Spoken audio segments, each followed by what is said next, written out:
Hello दोस्तों, मेरा नाम है अमन। मैं सिविल इंजीनियरिंग फैकल्टी हूँ गवर्नमेंट पॉलिटेक्निक कॉलेज धौलपुर से। मैं आप लोगों को स्ट्रेंथ ऑफ मटेरियल पढ़ाऊँगा। स्ट्रेंथ ऑफ मटेरियल का पहला टॉपिक है chapter 1, simple stress and strain, सरल प्रतिबल एवं विकृति।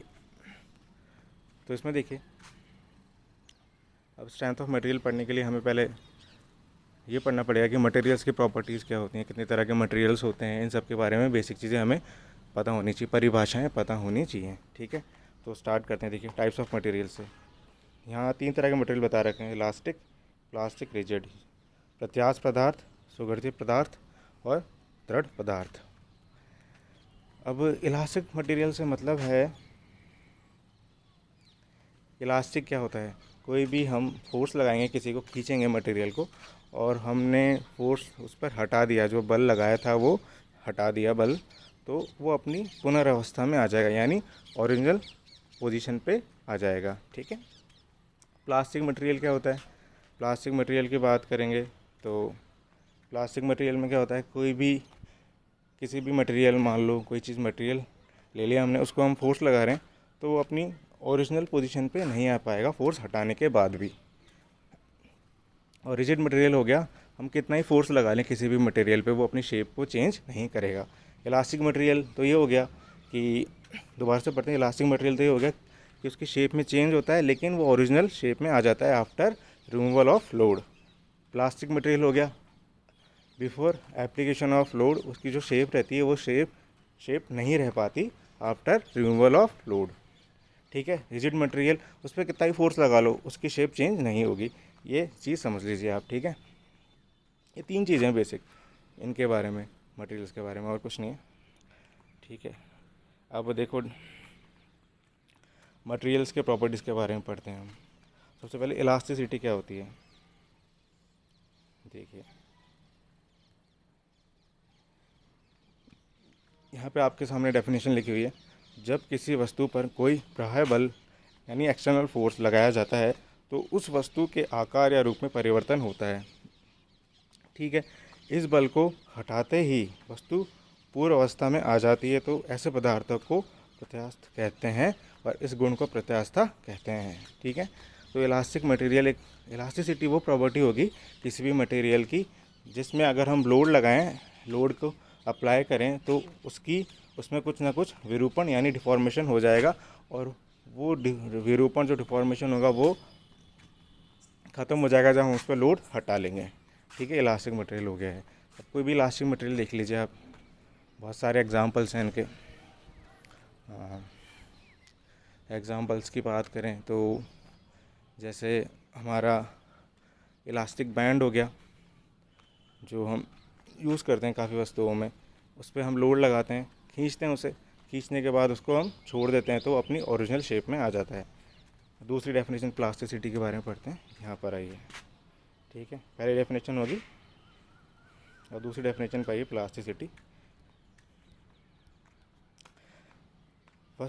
जब वस्तु पर प्रत्यास्थ सीमा से अधिक बल बढ़ाया जाता है तो वस्तु से बल हटाने पर वस्तु अपनी पूर्वावस्था में नहीं आ पाती। बल हटाने पर इसमें कुछ ना कुछ विरूपण रह जाता है। वस्तु की इस अवस्था को सुगठित अवस्था कहते हैं, यानी प्लास्टिसिटी कहते हैं। देखो, इस डेफिनेशन से साफ है कि कोई भी मटेरियल होता है, सबसे पहले तो ये समझो कोई भी मटेरियल है तो उसका कुछ ना कुछ इलास्टिक लिमिट होगी। इलास्टिक लिमिट मतलब कोई किसी सीमा तक ही उसको हम खींच सकेंगे और उसको छोड़ने पर ही वो वापस अपनी शेप में आ जाएगा। यदि उस सीमा से हमने अधिक बल लगा दिया या खींच दिया उसको, तो वो अपनी पूर्व अवस्था में पूरी तरीके से नहीं लौट पाएगा। ठीक है, तो कुछ ना कुछ उसमें विरूपण रह जाएगा, और विरूपण किस गुण के कारण रहता है? उसमें प्लास्टिसिटी के गुण के कारण। ये सिंपल सी बात है। अब कोई भी एग्जाम्पल भी उठा लो उसका, देख लो उठा के, बहुत सारे एग्जांपल्स हैं। अपनी पॉलीथीन होती है मार्केट में, जब हम सामान लेके आते हैं तो दुकानदार साथ में देता है। अब उसको हम कभी खींचते हैं, थोड़ा सा खींचा तो हो सकता है वो अपनी पूर्वावस्था में आ जाए, लेकिन उसको अधिक खींचने पर वो पूर्वावस्था में नहीं आती, उसमें कुछ ना कुछ विरूपण यानी डिफॉर्मेशन रह जाता है। तो क्योंकि वो प्लास्टिक मटेरियल है। ठीक है, ये आपकी प्लास्टिसिटी होगी। अब आइए डक्टिलिटी। डक्टिलिटी क्या होती है? डक्टिलिटी तो पहले ही पढ़ रखा है हमने 11th-12th क्लास में। देखिए, तन्यता, हिंदी में बोलते हैं तन्यता। तन्यता पदार्थ का वह गुण है जिसके कारण बिना टूट फूट के पर्याप्त विरूपण संभव हो सकता है, अर्थात पदार्थ के इस गुण के कारण ही पदार्थ को पतले तार के रूप में खींचा जा सकता है। कुछ उदाहरण मटेरियल हैं इसके: तांबा, सोना, चांदी एक्स्ट्रा। अब जो सोने, चांदी, तांबा, ये सब को हम किसी भी शेप में प्रोवाइड करा सकते हैं अगर हम चाहें तो, क्योंकि इसके अंदर तन्यता होती है। इसको खींच के हम किसी भी शेप में मोल्ड कर सकते हैं। क्यों? किस गुण के कारण? इसके अंदर तन्यता होती है इसके कारण। अब कहने का मतलब है, हम कोई बल लगाएंगे, उसको खींचेंगे, उसको बल लगाएंगे तो वो तार के रूप में परिवर्तित हो सकती है। ये हो गया इसका गुण। ठीक है, अब आगे चलते हैं। चौथी डेफिनेशन, भंगुरता। देखिए, ब्रिटलनेस। सबसे पहले तो ब्रिटल पदार्थ क्या होता है? ब्रिटल पदार्थ वो होता है जो कि एकदम से टूट जाता है बिना किसी संकेत के। कोई भी जैसे हमारा concrete, RCC, reinforce cement concrete नहीं, कंक्रीट के अंदर सीमेंट और कंकर पत्थर होते हैं। वो एक ब्रिटल मटेरियल होता है।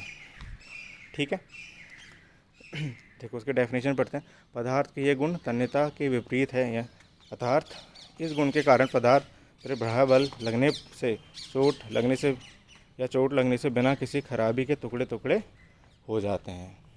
यानी इस पर अगर हम बल लगाते हैं, चोट लगाते हैं, तो वो बिना किसी संकेत यानी खराबी के सीधा टूट जाएगा आपका मटेरियल। ठीक है, बहुत सारे उदाहरण हैं इसके। कोई पदार्थ ऐसा हो जिसको हम पकड़े और तोड़ दें एकदम, तो उसमें सीधा टूट जाएगा वो बिना किसी खिंचाव के। आपके रेड सैंड स्टोन हो गए, सारे कई तरह के स्टोन्स हो गए, वो इस पदार्थ का एग्जाम्पल हो गया आपके लिए। ठीक है, कठोरता। अगली डेफिनेशन, कठोरता। यह पदार्थ का वह गुण है जिसके कारण पदार्थ रगड़ने, एब्रेशन बोलते हैं इंग्लिश में, कट जाने, घिस जाने एवं खुरच जाने का विरोध करता है। हार्डनेस। अब हार्डनेस, एक हार्ड मटेरियल क्या हो गया? हार्ड मटेरियल वो मटेरियल हो गया जिस पे हम कितने भी चलें फिरें, रगड़ें उसको, तो उस पर स्क्रैच के निशान नहीं आएंगे। ऐसा मटेरियल होता है हार्ड मटेरियल। ठीक है, और वो गुण होता है उसके अंदर हार्डनेस वो गुण हो गया जिसके कारण उसमें कोई भी खुरचने कटने का फ़र्क नहीं पड़ेगा। जैसे इसका उदाहरण ले लो आप। हम बहुत सारे इंडस्ट्रियल बिल्डिंग्स, स्कूल, कॉलेजेस में फ्लोर को यूज़ करते हैं, कोटा स्टोन लगाते हैं। तो क्यों लगाते हैं? क्योंकि इसलिए लगाते हैं, वो हार्ड मटेरियल है। जब हम उस पर चलेंगे, फिरेंगे, उस पर बहुत सारा फुटफॉल होगा, तो उस पर कोई फ़र्क नहीं आना चाहिए। लॉन्ग ड्यूरेशन होना चाहिए, इसका ड्यूरेबल होना चाहिए मटेरियल। इसलिए हम कोटा स्टोन को यूज़ करते हैं, क्योंकि वो उसके अंदर हार्डनेस का गुण होता है। ठीक है, उसको चलने से वरने से उस पर इतना फ़र्क नहीं पड़ता है। अब हम नेक्स्ट डेफिनेशन की तरफ बढ़ते हैं। टफनेस होती है कड़ापन। ठीक है, कड़ापन क्या हो गया?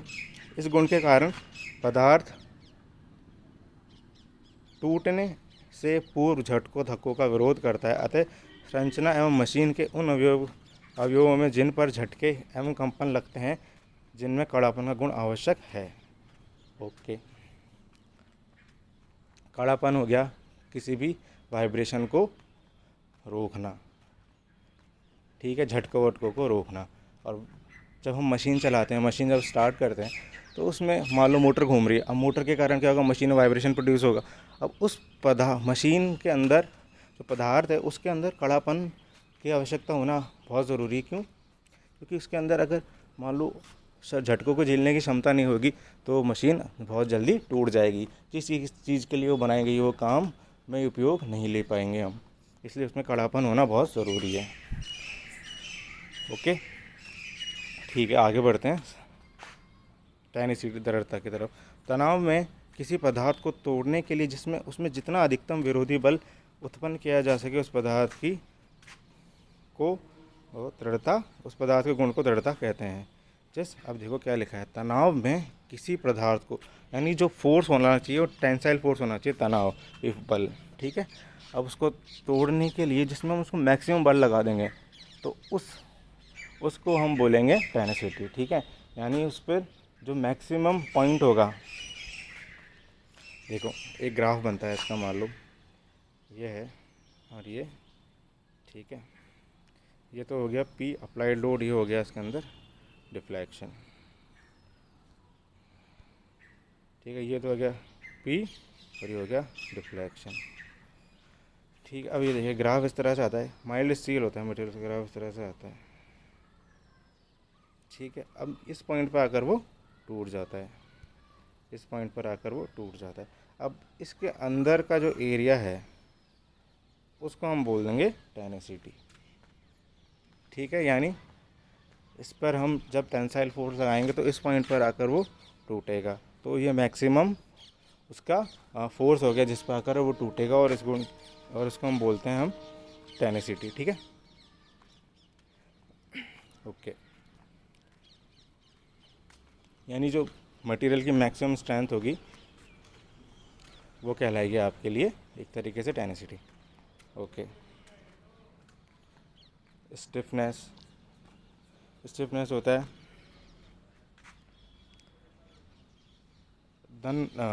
ये पदार्थ का वह गुण है जिसके कारण पदार्थ पर प्रभाव बल के कारण उत्पन्न विक्षेप का विरोध होता है, ठीक है। अब रही बात इसके कारण बल स्टिफनेस क्या हो गया। स्टिफनेस की एक और डेफिनेशन है कि हम पदार्थ पर कितना बल लगाएं उसमें 1 mm या यूनिट डिफ्लेक्शन हो पाए। मान लो एक छड़ है, मान लो एक लोहे की छड़ है, ठीक है। ये इसमें हम इस तरह से खींच रहे हैं इसको, तो ये फोर्स की वैल्यू कितनी होनी चाहिए इसमें 1 mm का डिफ्लेक्शन करने के लिए, वो आपको स्टिफनेस कहलाती है, ठीक है। इसको हम ठीक है, आज के बारे में और आगे पढ़ेंगे, इतना समझ लीजिए आप। अब आगे फ्लेक्सिबिलिटी का गुण होता है। फ्लेक्सिबिलिटी ये पदार्थ का गुण होता है जिसके कारण बिना टूटे किसी चाप की आकृति में मोड़ा जा सकता है। अब देखो फ्लेक्सिबिलिटी को समझने के लिए क्या करेंगे, एक रॉड ले लेंगे, मान लो कि लोहे की छड़ है, इस पर हम कोई भी मूवमेंट लगाते हैं एम, और यहाँ पर एम, तो इसको चाप की आकृति में बदलने के लिए, ठीक है, आराम से बदल सकते हैं। अब पर मैं ऐसा कह रहा हूँ कि एक और डेफिनेशन है इसकी फ्लेक्सिबिलिटी की, कि यूनिट फोर्स के कारण, यानी 1 किलो न्यूटन या न्यूटन फोर्स के कारण इसमें कितना डिफ्लेक्शन प्रोड्यूस हो रहा है, उसको भी हम फ्लेक्सिबिलिटी कह सकते हैं, ठीक है। इसको याद रखेंगे आप। अब रही आपकी डेफिनेशन नेक्स्ट, मैलिबिलिटी पदार्थ का वह गुण है जिसके कारण पदार्थ को पीट कर बिना दरार पड़े पतली चादरों के रूप में परिवर्तित करा जा सकता है। यानी उसको हम हथौड़े मार के हैमरिंग कर करके उसको हम एक पतली शीट के रूप में परिवर्तित कर देंगे, तो वो गुण कहलाएगा मैलिबिलिटी उस पदार्थ के लिए, ठीक है। ओके, अब आपकी डेफिनेशन होगी, इनको आप अच्छे से याद कर लेना, इसमें नोट्स में है, पहले पेज में नोट्स में थोड़ा ऐसी इमेज सही नहीं है, बाकी दिखाई सब दे रहा है अच्छे से। देखिए तीनों डेफिनेशन ही अच्छे से याद कर लेना, एग्ज़ाम से ज़रूर पूछी जाएगी इन डेफिनेशंस में से, और ये सारी डेफिनेशन बहुत इंपॉर्टेंट है। तो मैंने जब तक नेक्स्ट वीडियो अपलोड करूँगा आप प्लीज़ इन सब डेफिनेशंस को अच्छे से याद करेंगे। ओके, अब इसके आगे है विभिन्न प्रकार के भार, ये गाइस हम नेक्स्ट वीडियो में